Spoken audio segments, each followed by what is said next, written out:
Hi guys, hope you're all doing well. I thought we'd have a discussion, a brief discussion about Battlefield 6 or Battlefield 2021, whatever you want to call it. I thought we'd just discuss these two tweets over on Twitter by Tom Henderson. He's been a leaker for Call of Duty mainly, but also he has discussed, or more recently, he's been talking about Battlefield as well. So I think whether this is true or false, I think it's interesting nevertheless, but I do have my own sort of reasons why I do think this could be correct. I do think the information that he's giving out on Twitter is somewhat correct. And I think that's mainly down to certain creators hinting at some information, testing the water with certain ideas that may be implemented in the next game. But without further ado, let's get into it. The first tweet over on Twitter by Tom Henderson has been, maps have been designed with 128 players in mind, but 32 versus 32 will also be a standard playlist. Now, the idea of having 64 versus 64 has always intrigued me. I'd always wanted to see a larger player count in Battlefield games. If it can work, if the netcode and the hit detection is still stable,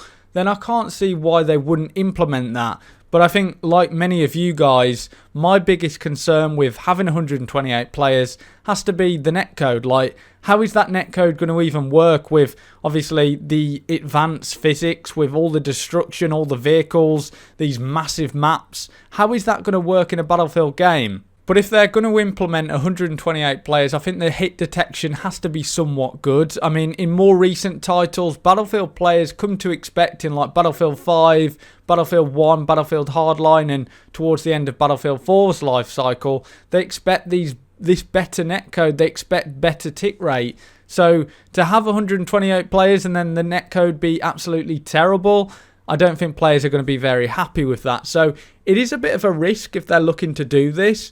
But if they can get this right, this will be a massive selling point for Battlefield players. Battlefield players love that ultimate sandbox.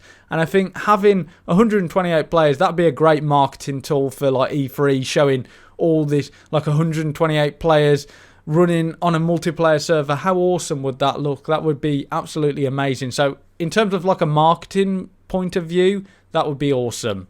Would it play very well? If, like I said, if the netcode's good, I can't see why not. I think that would be absolutely, that would be so immersive. I mean, the reason why I play games like Squad and Postscriptum, games like Beyond the Wire, Hell Let Loose, they all have between 80 and 100 players. The maps are massive.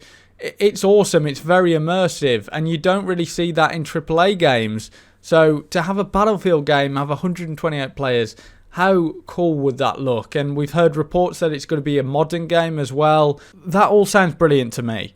I'll get on to the next tweet by Tom Henderson. He said, there's also been increased interest in Battle Royale due to the success of Warzone. No confirmation of a BR in the next Battlefield yet, but could EA and DICE be planning a free-to-play Battlefield experience? Now, the main thing that jumped out to me was the last sentence of this tweet, and that was about a free-to-play Battlefield game.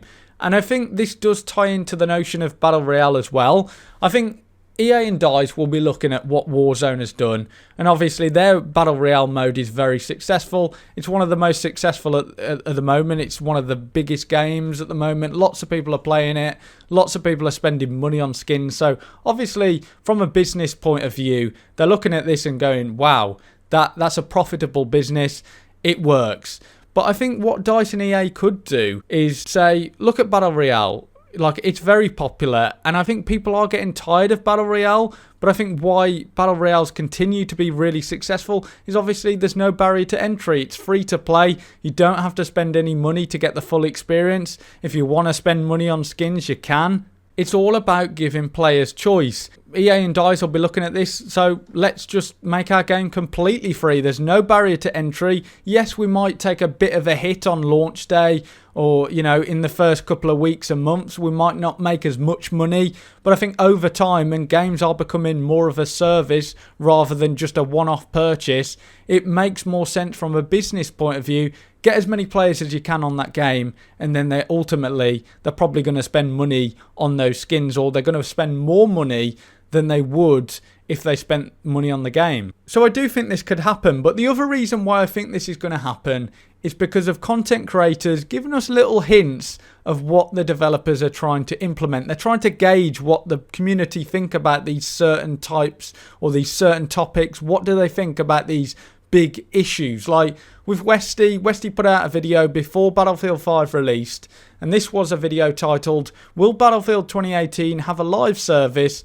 free content for all, funded by microtransactions?" And it was a 92% like ratio, so people were happy with the idea of having no premium in the game. Again, gauging perception of what the community think about this. And obviously we know that Battlefield 5 had a live service. But let's have a look at what Jack Frags has said about Battlefield 6. Over on YouTube, he's done lots of various videos on Battlefield 6 already. He's done a video talking about how Battlefield 6 could have 128 players. We've seen that by Tom Henderson, a very reputable leaker. So I do trust his opinion. We've also seen Jack Frags make a video titled Battlefield 6, could it be free to play? That's also what Tom Henderson has hinted at. We've looked at also Battlefield 6. It's not a BF3 remaster. He's said Battlefield 6, could it be a reboot? So again, it's just about gauging what the community think about these certain topics. In my view, I really do believe that the next Battlefield game is going to be free to play. It might have a battle royale in it if it's still popular at that time. It could be. So they might implement it, but they could just go free to play for the multiplayer and really focus and hone in on that multiplayer and make sure it's as good as possible. And also, I think they're going to have 128 players. But let me know your thoughts as ever in the comments down below. You guys are awesome. Thanks for the great support. But the comments really make the video because it's about getting that discussion going, seeing what you guys think about these certain topics. I'm interested to see what happens with Battlefield 6, so I will be following it. So make sure, if you haven't already, drop us a subscribe, hit that bell notification, and until next time, have a good one.